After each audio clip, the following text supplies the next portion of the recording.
সোনাতুলি নামক ছোট্ট একটি গ্রামে সাথী ও তার মা সুরাইয়া বাস করত। কিছুদিন আগেই সাথীর বাবা ইন্তেকাল করেছেন।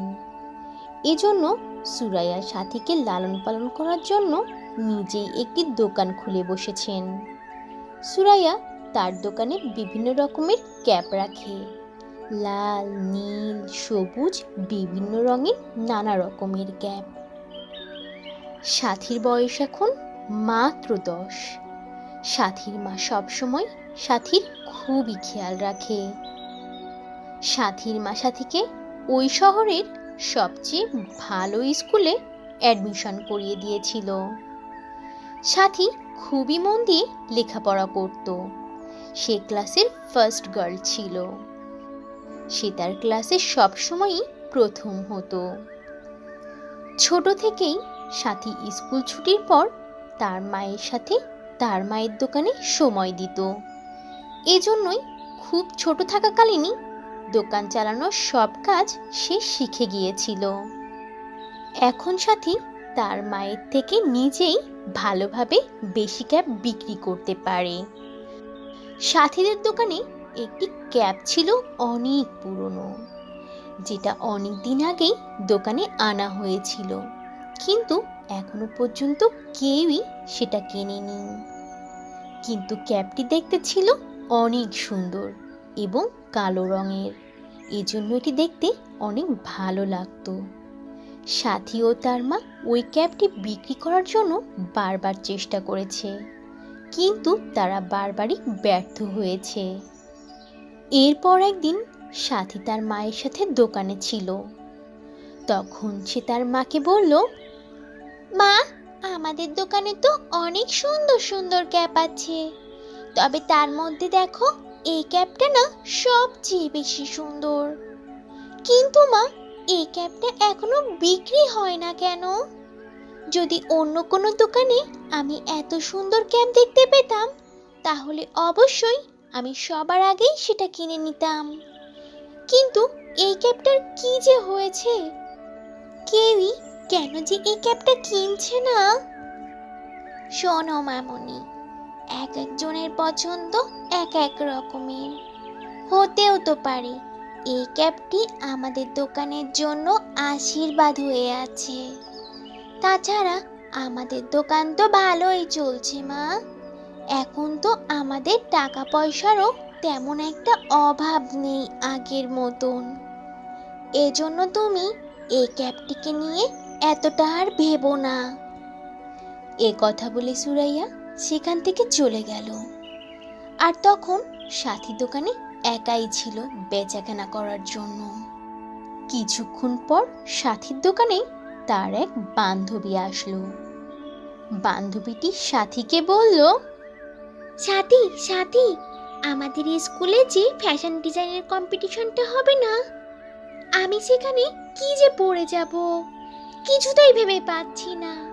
আমার খুবই চিন্তা হচ্ছে, আমি কি পরে যাব? আমি তো পরার মতো কোনো ড্রেসই খুঁজে পাচ্ছি না। স্কুলের সব ছেলে মেয়েরাই বিভিন্ন রকমের সুন্দর সুন্দর লেহেঙ্গা, ফ্রক পরে আসবে। আমি জানি না যে আমি কি পরে যাব, কোনটাতে আমাকে সব থেকে সুন্দর লাগবে। তুমি কি আমাকে কোনো পরামর্শ দিতে পারবে, যেটা পরলে আমাকে সব থেকে সুন্দর লাগবে? এইসব কথা শুনে তখন সাথীর মনে একটা আইডিয়া আসলো।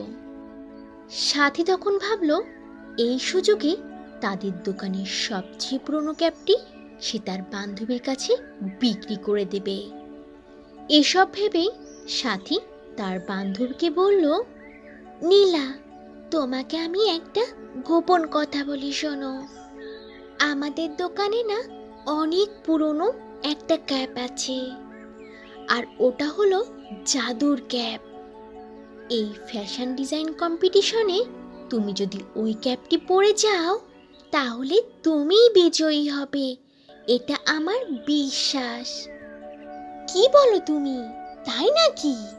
কই দেখি দেখি তোমার সেই জাদুর ক্যাপটি কেমন দেখতে। সাথীর বান্ধবীর ক্যাপটি দেখে খুবই পছন্দ হলো। তারপর সে তার সুবিধা মতো দাম দিয়ে ক্যাপটিকে কিনে নিয়ে গেল। এরপর সাথী দোকান বন্ধ করে বাড়িতে চলে আসলো। বাড়িতে গিয়ে ওই ক্যাপটি বিক্রির বিষয়ে সব কথা তার মাকে খুলে বলল। মা মা, একটা গুড নিউজ আছে, শোনো না মা, আমাদের দোকানের সবচেয়ে পুরনো ক্যাপটি আজ আমি বিক্রি করে দিয়েছি। আর দেখো না মা, ক্যাপটি বিক্রি করে ভালোই টাকা লাভ হয়েছে। সাথী মামুনি, তুমি এটা কি করেছো? আজকে সকালেই তো আমি তোমাকে বললাম সবটা। ওই ক্যাপটি হলো আমাদের দোকানের জন্য আশীর্বাদ। আর সব থেকে বড় কথা হলো, ওই ক্যাপটি ছিল তোমার বাবার। তোমার বাবার সর্বশেষ স্মৃতি ছিল এটা। তুমি কিভাবে পারলে এটা বিক্রি করে দিতে? সুরাইয়ার তার মেয়ে সাথীর এসব কথা শুনে কিছুটা মন খারাপ হয়ে গেল। সাথীর মায়ের এমন কষ্ট দেখে সাথী এখন কি করবে? সে কি ক্যাপটি ফিরিয়ে আনতে তার বান্ধবী নীলার কাছে যাবে, নাকি তার বাবার সর্বশেষ স্মৃতিটি হারিয়ে এভাবেই কষ্টে জীবনযাপন করবে? সাথীর গল্পের পরবর্তী অংশটি আছে পরের ভিডিওটিতে। সাথীর বাবার মৃত্যুর পর সাথী ও তার মা সুরাইয়া সোনাতুলি নামক সুন্দর ছোট্ট একটি গ্রামে বাস করত। সাথীর লালন পালন ও তাদের জীবনযাপনের জন্য সাথীর মা সুরাইয়া একটি দোকান খুলে বসেছেন। সুরাইয়া তার দোকানে লাল, নীল, সবুজ, হলুদ বিভিন্ন রং বেরঙের নানা রকমের ক্যাপ বিক্রি করত। সাথী ছিল খুবই ছোট, তবুও সে তার মায়ের দোকানে তার মাকে বেচা কেনার কাজে সাহায্য করত। একটা সময় সাথী অনেক ভালো বেচা কেনা শিখে গেল। শেষমেশ সে তার মায়ের থেকেও খুব সহজে অল্প সময়ে ভালোই বেচা কেনা করতে পারত। এদিকে সাথী ছিল খুবই ব্রিলিয়ান্ট। সে তাদের শহরের একটা ভালো স্কুলে পড়াশোনা করত, আর সাথী ছিল তাদের ক্লাসের ফার্স্ট গার্ল। সাথী সবসময়ই তার ক্লাসে ফার্স্ট হতো। একদিন সাথী তার মায়ের সাথে তাদের দোকানে ছিল। তখন সে তার মাকে বলল, মা, আমাদের দোকানে তো অনেক সুন্দর সুন্দর ক্যাপ আছে, তবে তার মধ্যে দেখো না মা, এই ক্যাপটা সবচেয়ে বেশি সুন্দর। কিন্তু মা, এই ক্যাপটা এখনো বিক্রি হয় না কেন? যদি অন্য কোনো দোকানে আমি এত সুন্দর ক্যাপ দেখতে পেতাম, তাহলে অবশ্যই আমি সবার আগেই সেটি কিনে নিতাম। কিন্তু এই ক্যাপটার কি হয়েছে? কেউ কেন এই ক্যাপটা কিনছে না মা? এই কথার প্রতি উত্তরে সাথীর মা সাথীকে জানায়, ক্যাপটি হলো তাদের দোকানের আশীর্বাদ স্বরূপ, এটি সে মনে করে। তাছাড়া তাদের তো দোকানের বেচাকেনা ভালোই চলছে, আর তাদের তো তেমন টাকা পয়সারও অভাব নেই। সাথী যেন এটা নিয়ে অত বেশি চিন্তা না করে। এটা বলে সাথীর মা সুরাইয়া বাড়িতে চলে যায়। আর তখন সাথী দোকানে একাই ছিল বেচাকেনা করার জন্য আর দোকান সামলানোর জন্য। কিছুক্ষণ পর সাথীর দোকানে তার এক বান্ধবী আসে। তাদের স্কুলে ফ্যাশন ডিজাইনিংয়ের একটা কম্পিটিশন ছিল। সে সেখানে কি পরবে কিছুই বুঝতে পারছিল না, আর খুব চিন্তায় ছিল এটা নিয়ে। সাথী তখন একটা বুদ্ধি করে তাদের সেই পুরনো ক্যাপটি তার বান্ধবীর কাছে বলে বিক্রি করে দেয়। এরপর সাথী খুশি মনে যখন বাড়িতে এসে মাকে সব কথা খুলে বলে, তখন তার মা খুবই কষ্ট পায়। তখন সাথীর মা সুরাইয়া সাথীকে বলে, সাথী মামুনি, তুমি এটা কি করেছো? আজকে সকালেই তো আমি তোমাকে বললাম সবটা। ওই ক্যাপটি হলো আমাদের দোকানের জন্য আশীর্বাদ। আর সব থেকে বড় কথা হলো, ওই ক্যাপটি ছিল তোমার বাবার। তোমার বাবার সর্বশেষ স্মৃতি ছিল এটা। তুমি কিভাবে পারলে এটা বিক্রি করে দিতে? সুরাইয়ার তার মেয়ে সাথীর এসব কথা শুনে কিছুটা মন খারাপ হয়ে গেল। এরপর সে মন খারাপ করে আবারও তার কাজে লেগে গেল। মায়ের এমন মন খারাপ দেখে সাথীরও খুব কষ্ট লাগলো। সে মনে মনে ভাবতে লাগলো কিভাবে ওই ক্যাপটি আবারও তাদের দোকানে ফিরিয়ে আনবে। এরপর সাথী তার বান্ধবী নীলার বাড়িতে গেল আর নীলাকে বলল, নীলা, তুমি সকালবেলা যে ক্যাপটি আমাদের দোকান থেকে কিনে আনলে না, প্লিজ ওই ক্যাপটি আমাকে ফিরিয়ে দাও। ওটা হলো আমার বাবার ক্যাপ, আর ওটাই আমার বাবার একমাত্র স্মৃতি। প্লিজ নীলা, তুমি ওই ক্যাপটি আমাকে ফিরিয়ে দাও। আমার বাবার সেই স্মৃতি আমাকে ফিরিয়ে দাও, প্লিজ প্লিজ নীলা। কি বলছো এইসব? আমি কেন ক্যাপ ফিরিয়ে দেব? আমি টাকা দিয়েই তো ক্যাপটি কিনেছি। তখন তো তুমি ওটা আমাকে খুব করে বলে দিলে, আর এখন ওটা ফিরিয়ে নিতে আসছো।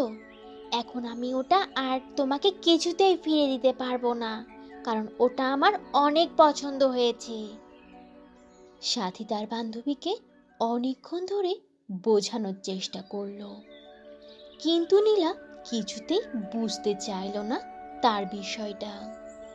দেখো সাথী, তুমি আমাকে যতই বোঝানোর চেষ্টা করো না কেন, আমি ওই ক্যাপটি কিছুতেই তোমাকে ফিরিয়ে দেব না। ওটা আমার ভীষণ পছন্দ হয়েছে, আর ফ্যাশন ডিজাইন কম্পিটিশনে আমি ওটাই পরে যাব। আর তুমি এখনই এখান থেকে ভালোই ভালোই চলে যাও, নইলে কিন্তু এর ফল মোটেও ভালো হবে না। নীলার এসব কথা শুনেও সাথী তার বাড়ি থেকে ফিরে আসতে চাইল না। এজন্য সাথীর বান্ধবী সাথীকে ঘাড় ধাক্কা দিয়ে সেখান থেকে বাহির করে দিল। সাথী তার বান্ধবীর এমন ব্যবহারে খুবই কষ্ট পেল। এরপর সে কান্না করতে করতে নীলাদের বাড়ি থেকে বের হয়ে গেল। এরপর সে হাঁটতে হাঁটতে জঙ্গলে পৌঁছে গেল। এদিকে বেলা গড়িয়ে সন্ধে হয়ে এলো, কিন্তু সাথী বাড়িতে ফিরে গেল না। জঙ্গলের মধ্যে একটি গাছের নিচে বসে সাথী খুবই কান্না করছিল। ঠিক এমন সময় খুব সুন্দর একটি পরী তার সামনে চলে আসলো আর তাকে বলল, আরে মেয়ে, কি হয়েছে তোমার? কিসে এত কষ্ট পেয়েছো তুমি, যার জন্য তুমি এত গভীর জঙ্গলে বসে একা একা কান্না করছো এভাবে? আমি কি জানতে পারি তোমার প্রবলেম কি হয়েছে? কে আপনি? আর এই সন্ধ্যার সময় আপনি এখানে কি করছেন? আর আপনি কি করেই বা আমাকে সাহায্য করবেন? দেখো সাথী, তুমি ভয় পেও না। আমি হলাম ভালো পরী। আমি এভাবেই ঘুরে ঘুরে মানুষদেরকে সাহায্য করে থাকি। আমি দেখলাম যে তুমি ভীষণ কান্না করছো। এটা দেখে আমি অনেক কষ্ট পেয়েছি। এজন্যই তোমাকে জিজ্ঞাসা করছি, বলো তোমার কি প্রবলেম? আমি তোমার সমস্ত প্রবলেম সলভ করে দিতে চাই। এখন তুমি বলে ফেলো তোমার কি সমস্যা হয়েছে, কেন তুমি এত কষ্ট পেয়েছো? আসলে আমি আমার মায়ের মনে অনেক কষ্ট দিয়ে ফেলেছি। আমার বাবার শেষ স্মৃতি ছিল একটি ক্যাপ, আর সেই স্মৃতিটা আমি বিক্রি করে দিয়েছি আমার এক বান্ধবীর কাছে। সেজন্যই আমি এখন খুবই কষ্ট পাচ্ছি, কারণ আমার বান্ধবী কিছুতেই সেটি ফেরত দিতে চাইছে না। এখন আমি যে কি করব সেটা কিছুতেই বুঝতে পারছি না। এভাবে সাথী তার মনের সমস্ত দুঃখের কথা পরীকে খুলে বলল। পরী সাথীর সব কথা শোনার পর সাথীর গল্পের পরবর্তী অংশটি আছে পরের ভিডিওটিতে। তো বন্ধুরা, এই ছিল আজকের গল্প। গল্পটি থেকে কি শিক্ষা পেলে তা অবশ্যই কমেন্ট করে জানাবে, আর ভালো লেগে থাকলে একটা লাইক করে দেবে। আর এখনো যদি চ্যানেলটি সাবস্ক্রাইব না করে থাকো তাহলে এখনই লাল রঙের বাটনটি চেপে চ্যানেলটিকে সাবস্ক্রাইব করে দাও আর অল দিয়ে নোটিফিকেশন প্রেস করে রাখো। তাহলে বন্ধুরা, আজ এখানেই শেষ করছি। আবার দেখা হবে নতুন কোনো ভিডিওতে, নতুন কোনো গল্প নিয়ে। সে পর্যন্ত তোমরা সবাই ভালো থাকবে আর নিজেদের প্রতি খেয়াল রাখবে। আল্লাহ হাফিজ। তো বন্ধুরা, এই ছিল আজকের গল্প। গল্পটি থেকে কি শিক্ষা পেলে তা অবশ্যই কমেন্ট করে জানাবে। আর ভালো লেগে থাকলে একটা লাইক করে দেবে। আর এখনো যদি চ্যানেলটি সাবস্ক্রাইব না করে থাকো, তাহলে এখনই লাল রঙের বাটনটি চেপে চ্যানেলটিকে সাবস্ক্রাইব করে দাও আর অল দিয়ে নোটিফিকেশন প্রেস করে রাখো। তাহলে বন্ধুরা, আজ এখানেই শেষ করছি। আবার দেখা হবে নতুন কোনো ভিডিওতে, নতুন কোনো গল্প নিয়ে। সে পর্যন্ত তোমরা সবাই ভালো থাকবে আর নিজেদের প্রতি খেয়াল রাখবে। আল্লাহ হাফিজ।